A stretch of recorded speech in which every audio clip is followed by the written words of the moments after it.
第6章，凡若伫担下做奴仆的，就掠家己的主人配受10分的恭敬，免得上帝的名甲道理，互人亵渎。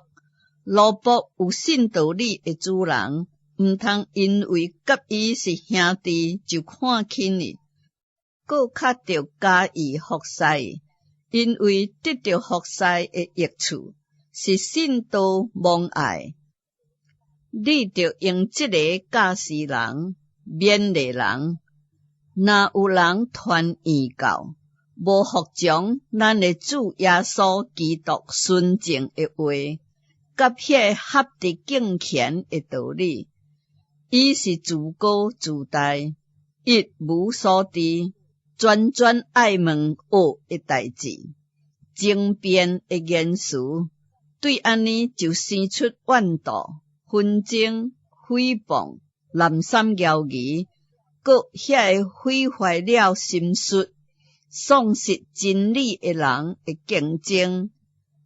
因用敬虔做得利的门路，若是敬虔加上知足的心，就是大利。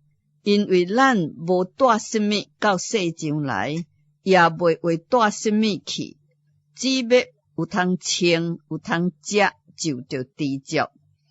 遐个想要发财的人，就陷伫迷惑，落伫罗网，甲真侪无知有害私欲的内面，互人沉伫败坏甲灭亡中。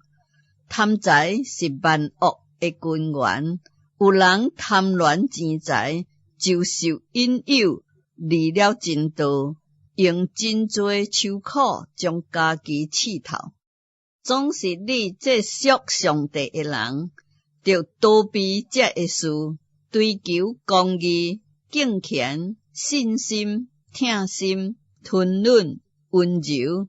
你着为真道拍迄个美好的箭，持定永生。你为这个梦调，也伫真侪见证人面前，已经做迄个美好的见证。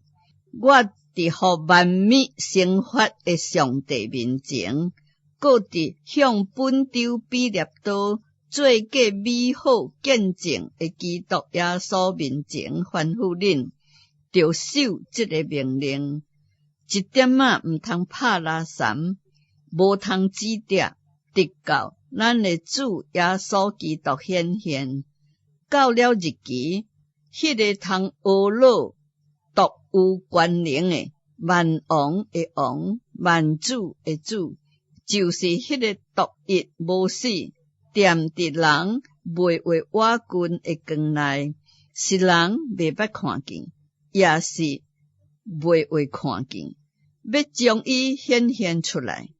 但愿尊贵甲永远的权能，拢归乎伊。阿们。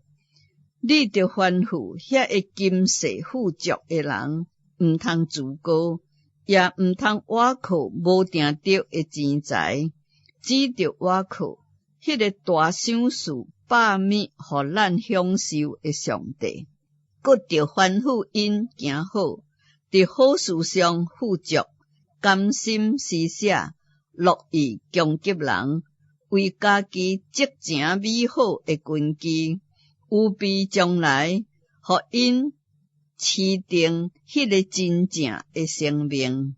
提摩太啊，你着保守所托付你的，闪避世俗的负担，甲迄个得真道、似是而非的学问。已经有人自称有这个学问，就偏离真道。愿恩惠常常甲恁同在。